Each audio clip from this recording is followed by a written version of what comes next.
Welcome to this lecture. In this lecture we are going to learn about list comprehensions, which is the important concept of the Python. So let's get into it. So first of all, what is the list comprehension and how it differs from the for loop?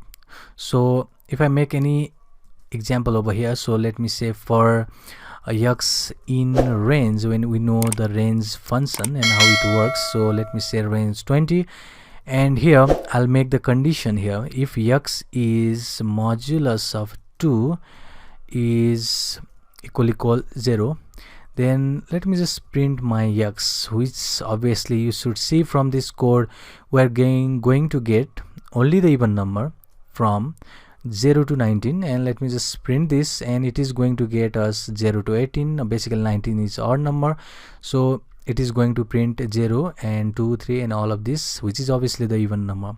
But if you want to do this with the list comprehension, it will be more readable because it will be executed in a single line. So instead of making all of these line, it will be only the single line. So let's make the list comprehension in action. So let's see how this works. So first of all, I'll say number, and I'll say it is even number. So all you need to see here is list comprehension operation will just result us that is list. So everything you do here will result the list. That means we have to have the list over here. So let's do the operation. So first of all, here will be the expression, so what you want to return, and after that you will have the loop, and after that you will have the condition. So this is your list comprehension. So let me just comment it out again. Let me just cache this one, and let's go over here and let's paste it. Okay, it should be down here. Let's paste this. So first of all, it should be expression. Okay, so expression here is obviously the x. We want to just return the x, which is expression. After that it should be loop, which will be for x in range 20, which is our loop, and the condition. Now condition here is if x modulus of 2 is equal 0. So this is your condition. Just close your this list, because this is going to return us a list, so you have to close your list. And now let's print my number even. Let's save this.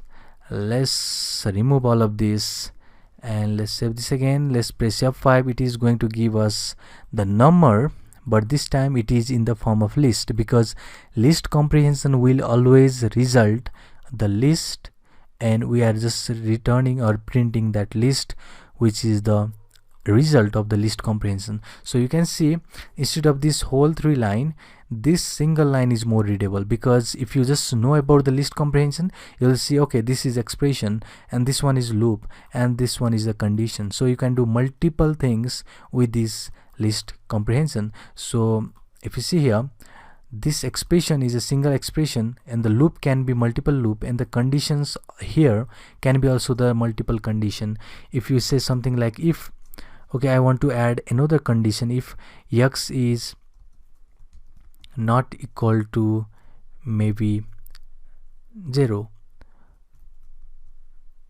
I want to have 0. So let's save this, and you can see now again we have omitted the 0. So this part was because of the for loop. So let me just remove again the for loop, and let's save this, press F5. Now it will just omit 0 from our list comprehensions result, because we have added the new condition saying that omit that 0.